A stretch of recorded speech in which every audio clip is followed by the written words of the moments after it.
ಎಲ್ಲರಿಗೂ ನಮಸ್ಕಾರ. ಸವಿರುಚಿ ರೆಸಿಪಿಗೆ ಸ್ವಾಗತ. ನಾನಿವತ್ತು ಬಹಳ ಉದುರಾಗಿರ್ತಕ್ಕಂಥ ವೆಜಿಟೇಬಲ್ ಪಲಾವ್, ತರಕಾರಿ ಪಲಾವ್ ಮಾಡೋದನ್ನು ತೋರಿಸ್ತಾ ಇದ್ದೀನಿ. ತುಂಬ ರೀತಿಯಲ್ಲಿ ಪಲಾವ್ಗಳನ್ನ ಆಲ್ರೆಡಿ ನಾನು ತೋರಿಸಿದ್ದೀನಿ. ಒಂದು 2 ರಿಂದ 3 ರೀತಿಯಲ್ಲಿ ತೋರಿಸಿದ್ದೀನಿ.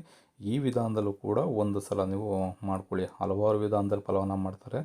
ನಾನು ತೋರಿಸಿರ್ತಕ್ಕಂಥ ಈ ರೀತಿಯಲ್ಲಿ ಗ್ರೀನ್ ಮಸಾಲನ ರುಬ್ಕೊಂಡು ಮಾಡಿಕೊಂಡ್ರೆ ಬಹಳ ರುಚಿಯಾಗಿರುತ್ತೆ.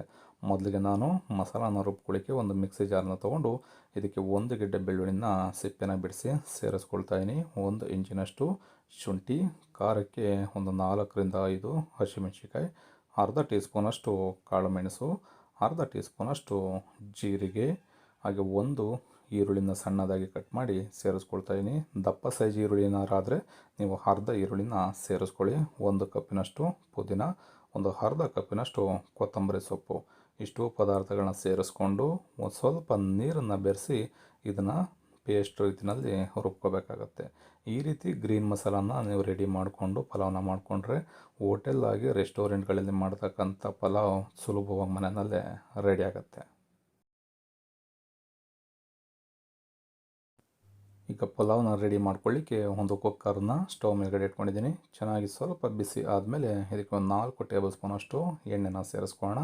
ಮನೇಲಿ ಏನಾದರೂ ತುಪ್ಪ ಇತ್ತು ಅಂತಂದರೆ ತುಪ್ಪನ ಬೇಕಿದ್ರೆ 1 ರಿಂದ 2 ಟೇಬಲ್ ಸ್ಪೂನ್ ಸೇರಿಸ್ಕೋಬೋದು. ಈಗ ಇದಕ್ಕೆ ಸ್ವಲ್ಪ ಗರಂ ಮಸಾಲೆಗಳನ್ನ ಸೇರಿಸ್ಕೊಳ್ಳೋಣ. ಈ ರೀತಿ ಗರಂ ಮಸಾಲೆಗಳನ್ನ ಸೇರಿಸ್ಕೊಂಡು ಒಂದು ಅರ್ಧ ನಿಮಿಷಗಳ ಕಾಲ ಚೆನ್ನಾಗಿ ಎಣ್ಣೆಯಲ್ಲಿ ಫ್ರೈ ಮಾಡ್ಕೋಬೇಕು. ಎಣ್ಣೆಯಲ್ಲಿ ಚೆನ್ನಾಗಿ ಫ್ರೈ ಆಗ್ತಿದ್ದಾಗೇ ರುಬ್ಬಿಟ್ಕೊಂಡಿರ್ತಕ್ಕಂಥ ಮಸಾಲಾನ ಇದಕ್ಕೆ ಸೇರಿಸ್ಕೊಳ್ಳೋಣ. ಹಾಗೆ 2 ಈರುಳ್ಳಿನ ಸ್ಲೈಸಾಗಿ ಕಟ್ ಮಾಡಿ ಸೇರಿಸ್ಕೊಳ್ಳೋಣ. ಸ್ವಲ್ಪ ಪುದೀನ ಸೊಪ್ಪು, ಸಬ್ಬಕ್ಕಿ ಸೊಪ್ಪು ಏನಾದ್ರು ಸಿಕ್ಕಿದ್ರೆ ಸಬ್ಬಕ್ಕಿ ಸೊಪ್ಪನ್ನು ಕೂಡ ಸೇರಿಸ್ಕೊಳ್ಳಿ. ಪಲಾವ್ ಬಹಳ ರುಚಿಯಾಗಿರುತ್ತೆ. ಈಗ ಈರುಳ್ಳಿ ಮತ್ತು ಸೊಪ್ಪನ್ನು ಒಂದು ಅರ್ಧದಿಂದ 1 ನಿಮಿಷಗಳ ಕಾಲ ಚೆನ್ನಾಗಿ ಫ್ರೈ ಮಾಡ್ಕೊಳ್ಳೋಣ. ಈ ರೀತಿ ಎಣ್ಣೆಯಲ್ಲಿ ಚೆನ್ನಾಗಿ ಫ್ರೈ ಆದಮೇಲೆ ಇದಕ್ಕೆ ಈಗ ಸ್ವಲ್ಪ ಅರಿಶಿಣದ ಪುಡಿ ಒಂದು 1/4 ಟೀ ಸ್ಪೂನಷ್ಟು ಸೇರಿಸ್ಕೊಳ್ತಾ ಇದ್ದೀನಿ. 2 ಟೊಮೊಟೊನ ಸ್ಲೈಸಾಗಿ ಕಟ್ ಮಾಡಿ ಸೇರಿಸ್ಕೊಳ್ತಾ ಇದ್ದೀನಿ. ರುಚಿಗೆ ತಕ್ಕಷ್ಟು ಉಪ್ಪು, ಇಷ್ಟನ್ನು ಸೇರಿಸ್ಕೊಂಡು ಚೆನ್ನಾಗಿ ಮತ್ತೆ ಮಿಕ್ಸ್ ಮಾಡ್ಕೊಳ್ಳೋಣ. ಟೊಮೊಟೊ ಈರುಳ್ಳಿಲ್ಲ ಸ್ವಲ್ಪ ಸಾಫ್ಟ್ ಆಗಬೇಕು, ಅಲ್ಲಿವರೆಗೂ ಚೆನ್ನಾಗಿ ಬೇಯಿಸ್ಕೊಳ್ಳೋಣ. ಈ ರೀತಿ 1 ರಿಂದ 2 ನಿಮಿಷಗಳ ಕಾಲ ಟೊಮೊಟೊ ಮತ್ತು ಈರುಳ್ಳಿನ ಚೆನ್ನಾಗಿ ಫ್ರೈ ಮಾಡ್ಕೊಂಡಾದಮೇಲೆ ಇದಕ್ಕೆ ಒಂದು ಅರ್ಧ ಕಪ್ಪಿನಷ್ಟು ಮೊಸರನ್ನ ಸೇರಿಸ್ಕೊಳ್ತಾ ಇದ್ದೀನಿ. ಮೊಸರನ್ನ ಸೇರಿಸ್ಕೊಳ್ಳೋದ್ರಿಂದ ರುಚಿನೂ ಕೂಡ ಚೆನ್ನಾಗಿರುತ್ತೆ, ಹಾಗೆ ಪಲಾವ್ ಗ್ರೇವಿನೂ ಕೂಡ ಬಹಳ ಸಖತ್ತಾಗಿ ರೆಡಿ ಆಗುತ್ತೆ. ಈಗ 1 ಟೀ ಸ್ಪೂನಷ್ಟು ಧನಿಯಾ ಪುಡಿ, ಹಾಗೆ ಅರ್ಧ ಟೀ ಸ್ಪೂನಷ್ಟು ಗರಂ ಮಸಾಲನೂ ಕೂಡ ಸೇರಿಸ್ಕೊಂಡಿದ್ದೀನಿ. ನಾನಿಲ್ಲಿ ಮೆಣಸಿನ್ಕಾಯಿ ಪುಡಿ, ಚಿಲ್ಲಿ ಪೌಡ್ರನ್ನ ಸೇರಿಸ್ಕೊಳ್ತಾ ಇಲ್ಲ. ಹಸಿಮೆಣ್ಸಿಕಾಯಿನೇ ಆಲ್ರೆಡಿ ರುಬ್ಬ ಮಸಾಲೆಗೆ ನಾನು ಸೇರಿಸ್ಕೊಂಡಿದ್ದರಿಂದ ಮೆಣಸಿನ್ಕಾಯಿ ಪುಡಿನ ಸೇರಿಸ್ಕೊಳ್ತಾ ಇಲ್ಲ. ನಿಮ್ಗೆ ಹಸಿಮೆಣ್ಸಿಕಾಯಿ ಗ್ಯಾಸ್ಟ್ರಿಕ್ ಆಗುತ್ತೆ ಬೇಡ ಅನ್ನೋರು ರುಬ್ಬ ಮಸಾಲೆಗೆ ಹಸಿಮೆಣ್ಸಿಕಾಯಿನ ನೀವು ಸ್ಕಿಪ್ ಮಾಡಿಕೊಂಡು ಇಲ್ಲಿ ಬೇಕಿದ್ರೆ ಮೆಣಸಿನ್ಕಾಯಿ ಪುಡಿನೇ ಸೇರಿಸ್ಕೋಬೋದು. ಈಗ ಮಸಾಲೆ ಎಲ್ಲ ಚೆನ್ನಾಗಿ ಬೆಂದು ಎಣ್ಣೆ ಬಿಡ್ತಾ ಬಂದಿದೆ ನೋಡ್ಬೋದು. ಈ ರೀತಿಯಲ್ಲಿ ಪಲಾವ್ಗೆ ನಾವು ಒಗ್ಗರಣೆ ಪದಾರ್ಥಗಳೆಲ್ಲ ಸೇರಿಸಿ ಹಾಗೆ ಮಸಾಲೆಗಳನ್ನ ಸೇರಿಸಿ ರೆಡಿ ಮಾಡ್ಕೋಬೇಕಾಗುತ್ತೆ. ನಾವು ಏನೇನು ನೋಡ್ಕೊಂಡು ಮಾಡ್ಬೋದು ಅಥವಾ ಯಾರೇ ಹೇಳ್ಕೊಟ್ರು ಕೂಡ ನಾವು ಅಡುಗೆ ರುಚಿ ಚೆನ್ನಾಗಿ ಬರಬೇಕು ಅಂತಂದರೆ ನಾವು ಏನೇ ಪದಾರ್ಥಗಳು ಹಾಕಿದ್ರೂ ಒಂದೇ ರೀತಿ ಪದಾರ್ಥಗಳನ್ನ ಬೇರೆಯವ್ರದ್ದು ನೋಡ್ಕೊಂಡು ಹಾಕಿದ್ರೂ ಕೂಡ ಬೇಯಿಸ್ತಕ್ಕಂಥ ವಿಧಾನದಲ್ಲೂ ಕೂಡ ರುಚಿ ನಿಮಗೆ ಚೇಂಜ್ ಆಗಿಬಿಡುತ್ತೆ. ಹಾಗಾಗಿ ಬೇಯಿಸ್ತಕ್ಕಂಥ ವಿಧಾನವೂ ಕೂಡ ಬಹಳ ಮುಖ್ಯ ಆಗುತ್ತೆ.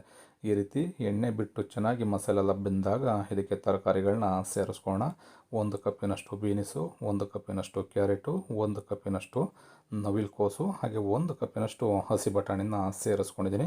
ಹಸಿ ಬಟಾಣಿ ಇಲ್ಲ ಅಂತಂದರೆ ನೀವು ಒಣ ಬಟಾಣಿನೇ ಒಂದು 4 ರಿಂದ 5 ಗಂಟೆಗಳ ಕಾಲ ಚೆನ್ನಾಗಿ ನೆನೆಸಿ ಸೇರಿಸ್ಕೋಬೋದು. ಈ ರೀತಿ ಸೇರಿಸ್ಕೊಂಡಾದ್ಮೇಲೆ ಚೆನ್ನಾಗಿ ಒಂದು ಬಾರಿ ಮಿಕ್ಸ್ ಮಾಡಿಕೊಂಡು ಈ ಒಗ್ಗರಣೆ ಜೊತೆಯಲ್ಲೇ ಮತ್ತೆ 4 ರಿಂದ 5 ನಿಮಿಷ ತರಕಾರಿಗಳನ್ನ ಫ್ರೈ ಮಾಡ್ಕೊಳ್ಳೋಣ. ಈ ರೀತಿ ಫ್ರೈ ಆದಮೇಲೆ ಇದಕ್ಕೆ ಒಂದು 2 ಟೇಬಲ್ ಸ್ಪೂನಷ್ಟು ಒಣ ಕೊಬ್ಬರಿ ಏನಾರು ಸಿಕ್ಕಿದ್ರೆ ನೀವು ಈ ರೀತಿ ತುರಿದು ಸೇರಿಸ್ಕೋಬೋದು. ಒಣ ಕೊಬ್ಬರಿ ಇಲ್ಲ ಅಂತಂದರೆ 1 ರಿಂದ 2 ಟೇಬಲ್ ಸ್ಪೂನ್ ತೆಂಗಿನ ತುರಿನೇ ಬೇಕಿದ್ರೆ ಸೇರಿಸ್ಕೊಳ್ಳಿ. ಬೇಡ ಅನ್ನೋರು ಸ್ಕಿಪ್ ಮಾಡಿ. ಸ್ವಲ್ಪ ಕೊತ್ತಂಬರಿ ಸೊಪ್ಪನ್ನು ಕೂಡ ಕೊನೆಯಲ್ಲಿ ಸೇರಿಸ್ಕೊಂಡಿದ್ದೀನಿ. ಈ ರೀತಿ ಚೆನ್ನಾಗಿ ಒಂದು ಬಾರಿ ಮಿಕ್ಸ್ ಮಾಡ್ಕೊಳ್ಳೋಣ.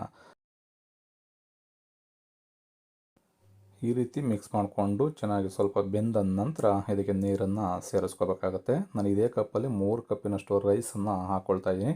ಹಾಗಾಗಿ 6 ಕಪ್ಪಿನಷ್ಟು ನೀರನ್ನು ಸೇರಿಸ್ಕೊಳ್ತಾ ಇದ್ದೀನಿ. ಈ ರೀತಿ ನೀರನ್ನು ಸೇರಿಸ್ಕೊಂಡು ಸ್ವಲ್ಪ ಕುದಿ ಬರಬೇಕು, ಅಲ್ಲಿವರೆಗೂ ಒಂದು ಲಿಡ್ಡನ್ನು ಕ್ಲೋಸ್ ಮಾಡಿ ಚೆನ್ನಾಗಿ ಕುದಿ ಬರೋವರೆಗೂ ಬಿಟ್ಬಿಡಿ. ಚೆನ್ನಾಗಿ ಕುದಿ ಬಂದ ನಂತರ ಇದಕ್ಕೆ ನಾನು ಏನು ನೀರನ್ನು ಸೇರಿಸ್ಕೊಂಡೆ ಅದೇ ಕಪ್ಪಲ್ಲಿ 3 ಕಪ್ಪಿನಷ್ಟು ರೈಸನ್ನು ಸೇರಿಸ್ಕೊಳ್ತಾ ಇದ್ದೀನಿ. ಈಗ ಒಂದು ಬೌಲ್ನ ತೊಗೊಂಡು ಇದಕ್ಕೆ 3 ಕಪ್ಪಿನಷ್ಟು ಬುಲೆಟ್ ರೈಸನ್ನು ಸೇರಿಸ್ಕೊಳ್ತಾ ಇದ್ದೀನಿ.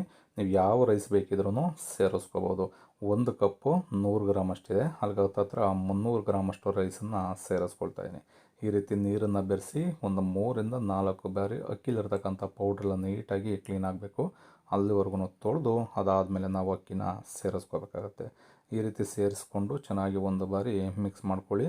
ಈ ರೀತಿ ಮಿಕ್ಸ್ ಮಾಡಿಕೊಂಡು ಸ್ವಲ್ಪ ಕುದಿ ಬರ್ತಾ ಇದೆ ಅಂದಾಗ ಕುಕ್ಕರ್ ಲಿಡ್ಡನ್ನು ಕ್ಲೋಸ್ ಮಾಡಿ ನಾವು ಒಂದು 2 ವಿಷಲ್ ಕೂಗಿಸ್ಕೋಬೇಕಾಗತ್ತೆ. 2 ವಿಷಲ್ ಆದ ನಂತರ ಕುಕ್ಕರ್ ಕಂಪ್ಲೀಟಾಗಿ ತಣ್ಣಗಾಗಲಿಕ್ಕೆ ಬಿಡಬೇಕು. ಏರೆಲ್ಲ ಹೋದ್ಮೇಲೆ ಕುಕ್ಕರ್ ಲಿಡ್ಡನ್ನು ಓಪನ್ ಮಾಡಬೇಕಾಗತ್ತೆ. ನೋಡ್ಬೋದು ಎಷ್ಟು ಸಖತ್ತಾಗಿ ಪಲಾವ್ ರೆಡಿಯಾಗಿದೆ ಅಂತ. ತುಂಬ ಸುಲಭವಾಗಿ ನಾನು ತೋರಿಸಿರ್ತಕ್ಕಂಥ ವಿಧಾನದಲ್ಲಿ ನೀವು ಗ್ರೀನ್ ಮಸಾಲನ್ನು ರೆಡಿ ಮಾಡಿಕೊಂಡ್ರೆ ಹೋಟೆಲ್ ಶೈಲಿನಲ್ಲಿ ಮನೆಯಲ್ಲೇ ರೆಡಿ ಆಗುತ್ತೆ. ಈ ರೆಸಿಪಿ ನಿಮಗೆ ಇಷ್ಟ ಆಯಿತು ಅಂತ ಅಂದ್ಕೊಳ್ತೀನಿ. ಇಷ್ಟ ಆಗಿದರೆ ಆದಷ್ಟು ಜನಕ್ಕೆ ಈ ರೆಸಿಪಿನ ಶೇರ್ ಮಾಡಿ. ಇನ್ನೂ ನಮ್ಮ ಚಾನಲ್ನ ಸಬ್ಸ್ಕ್ರೈಬ್ ಮಾಡ್ಕೊಂಡಿಲ್ಲ ಅಂತಂದರೆ ಸಬ್ಸ್ಕ್ರೈಬ್ ಮಾಡ್ಕೊಳ್ಳಿ. ಹಾಗೆ ಫೇಸ್ಬುಕ್ಕಲ್ಲಿ ನೋಡ್ತಾ ಇರ್ತಕ್ಕಂಥವ್ರು ಫಾಲೋ ಮಾಡ್ಕೊಳ್ಳಿ. ನೀವು ಕೂಡ ಒಂದು ಸಲ ಟ್ರೈ ಮಾಡಿ ಹೇಗಿತ್ತು ಅಂತ ಕಮೆಂಟ್ ಮಾಡಿ. Thank you.